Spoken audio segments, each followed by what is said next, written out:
Jadi persidangan pada hari ini kita mendengarkan yang pertama tadi itu adalah dari korban yang melaporkan atas nama MA inisial, dan kemudian itu yang mengakui selaku korban juga itu adalah yang kedua, dan kemudian yang ketiga barusan itu juga yang mengakui selaku korban. Nah, atas semua yang sudah dipertanyakan di depan persidangan pada hari ini sampai pada gilirannya majelis hakim menanyakan tentang keterangan yang disampaikan oleh dua orang saksi tadi. Yang dua orang saksi yang terakhir ya, yang kedua dengan yang ketiga. Itu ditanyakan kepada Agus, itu semuanya tidak benar karena dia tidak kenal. Nah, kemudian ada suatu hal juga dalam konteks ini bahwa dia mengakui selaku korban dan mengatakan bahwa dia sudah melakukan pelaporan di Polda. Setelah kami tanyakan, ternyata dia tidak punya LP, yaitu laporan kepolisian. Nah, cuma hanya kami menanyakan apakah saudara dihadirkan di sini kaitannya dengan laporannya si MA. Bahkan dia tidak kenal sama MA. Tidak kenal. Berarti dia hanya masuk dalam BAP, dalam kasus dirinya ya, gitu kan? Ya, yang namanya korban sekarang saya ingin sampaikan kepada teman-teman semua. Dalam tindak pidana misalnya taruhlah penipuan. Kan ada pelapor, ada terlapor.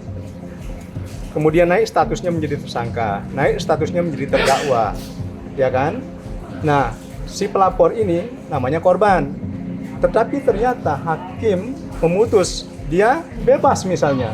Ternyata tidak terbukti, apakah dia menjadi korban? Ya kan? Kan ini menjadi persoalan. Kok tiba-tiba ada korban yang mengakui dan tanpa diketahui oleh siapapun. Ini nggak ada saksinya. Yang ini nggak ada saksi. Cuma hanya menceritakan pengalamannya sendiri yang konon ceritanya dibantah tadi oleh Agus. Berarti ada saksi yang tidak dikenal oleh Agus tadi yang Memang dia tidak kenal, tidak ketemu gitu. Ya sehingga tidak perlu lagi dipertanyakan apakah keterangannya benar apa tidak. Itu dia tidak pernah kenal. Sudah selesai. Berapa? Dua orang tadi. Yang kedua dengan yang ketiga. Yang cewek-cewek. Kalau MA gimana? Kalau MA memang kenal. kan dia pelapor memang. Kalau dia pelapor, tapi ada yang dibantah gitu kan. Gitu. Kalau yang kedua dan ketiga merasa sama sekali tidak pernah bertemu sehingga Tidak pernah kesaksiannya dibantah. Kemudian tadi juga yang perlu disampaikan adalah bahwa permohonan kita untuk pengalihan status tahanan dari tahanan rutan menjadi tahanan rumah tidak dikabulkan oleh majelis hakim. Alasannya dengan mempertimbangkan alasan subjektif bahwa masih dianggap perlu untuk tetap melanjutkan penahanan terhadap Agus. Hanya itu aja yang disampaikan majelis. Demi lancarnya persidangan. Hanya itu saja. Ya, Jadi tadi Bang Ainuddin menyatakan silahkan majelis mengumumkannya langsung kepada terdakwa yang berada di lain ruangan agar dia mendengar langsung dari majelis dan dilakukan oleh majelis. Berarti sidang dilanjutkan dengan agenda apa minggu depan? Saksi masih. Masih saksi Ya. dengan rencananya Hari dua Senin. korban.